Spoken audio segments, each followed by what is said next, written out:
You wake up to darkness. You're confused and you have no memories of how you got here. You can't even see a thing. You feel around for a light switch. Oh, there it is. And you turn on the light. Looks like you're in an empty room with no windows and one door. Looks like you're in the labyrinth.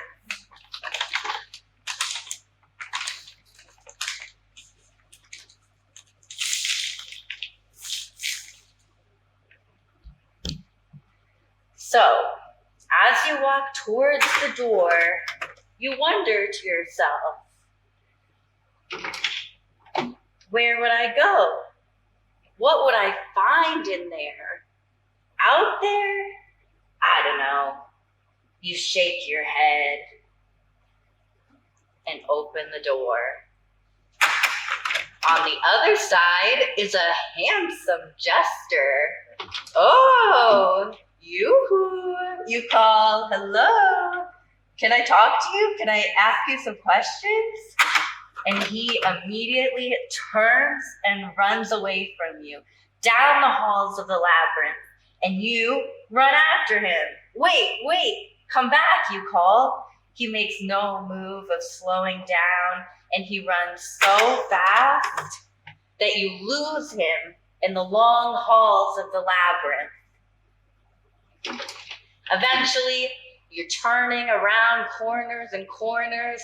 You can't find him, and then you start to hear footsteps behind you. Who could that be? Oh my God, it's the jester. He showed up behind you. Now he's sprinting straight towards you. He's got this crazy look in his eyes, and you freak out. And you keep running farther and farther away from him now. But you're not fast enough. He catches up to you, and he starts just running alongside you. Oh no.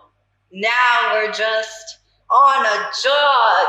You gotta get out of there. You run around the next couple turns until the jester finally leaves you alone. And then you can walk it off, huffing and puffing. You try and catch your breath, and you keep going. And the walls open up a bit, and you walk into this expansive landscape. And up ahead, what is that? You see a car. You walk up to it, and the keys are in the ignition. Score!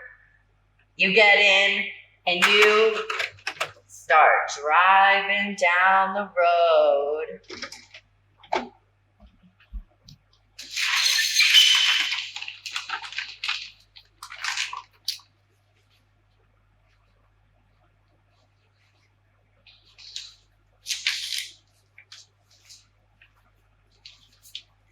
Now you got your Hot Wheels. This labyrinth thing is easy, you think. So you roll the windows down, and you kind of vaguely watch the landscape as it goes by.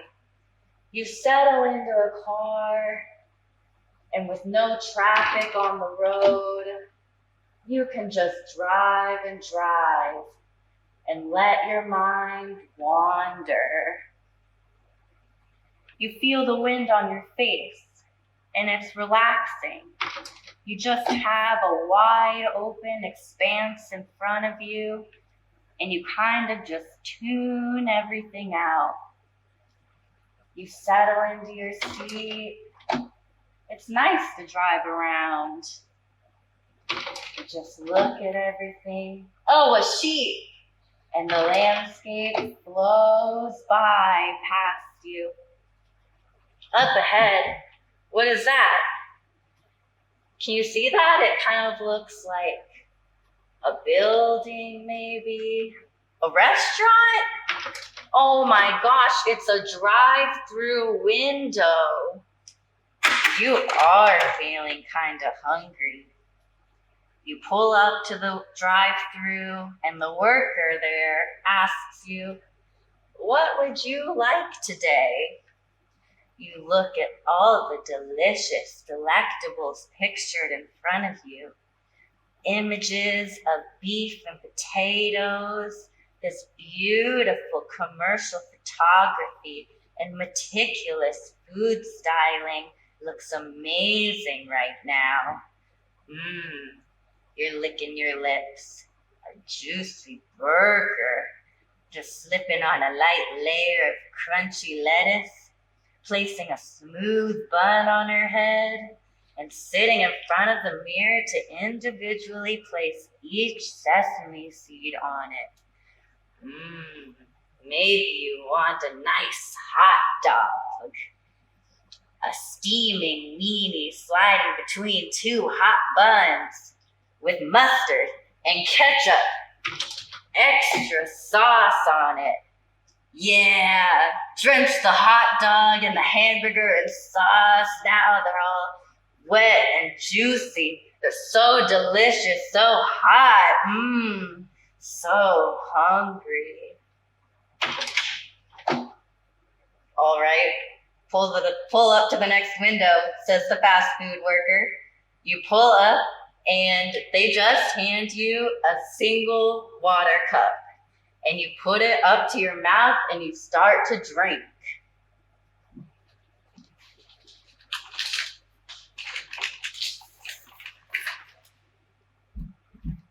You're taking in all that water. You need it to cool off. When you bring the cup back down, suddenly there's no more car. Huh?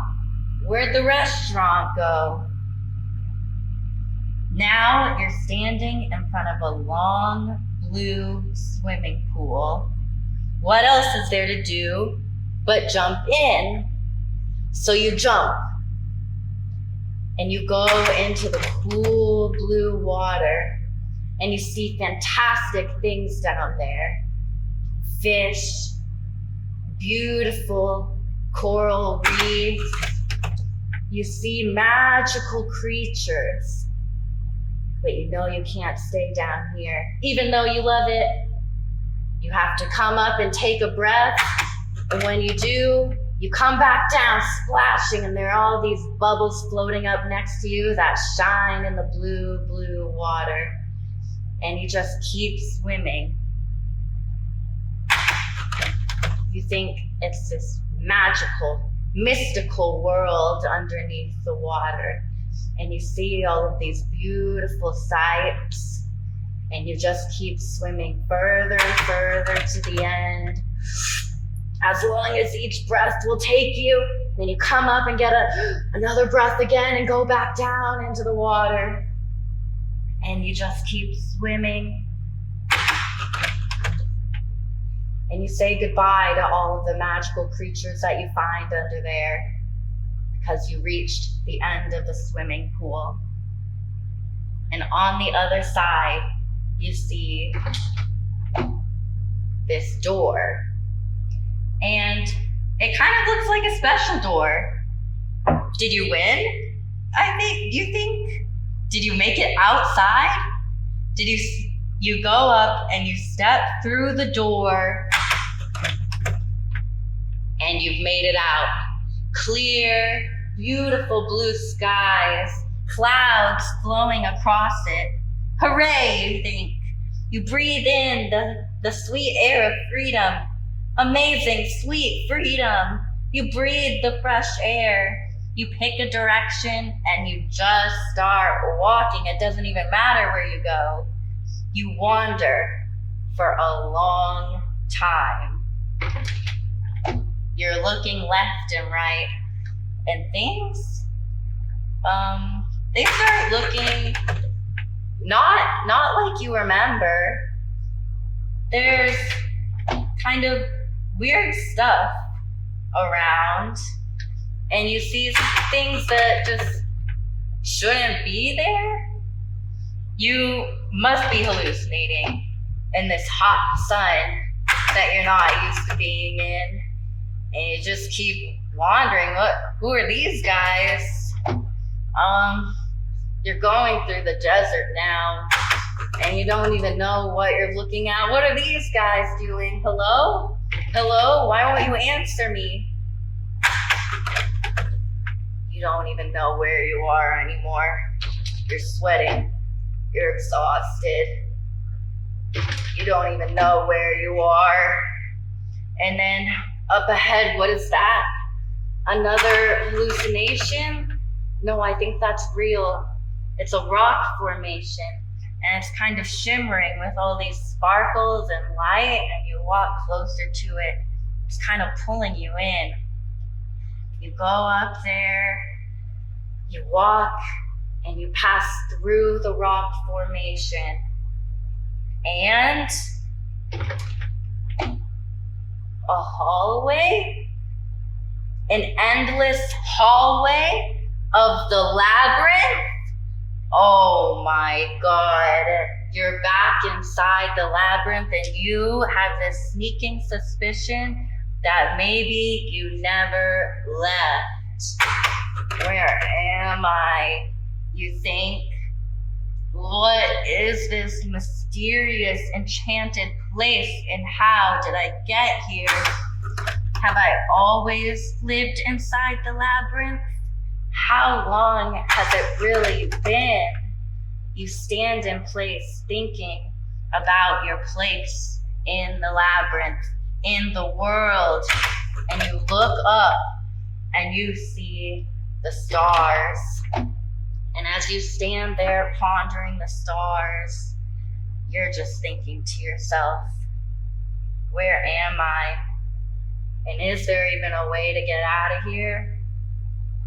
The longer you look at the stars, the more of them you see in the sky.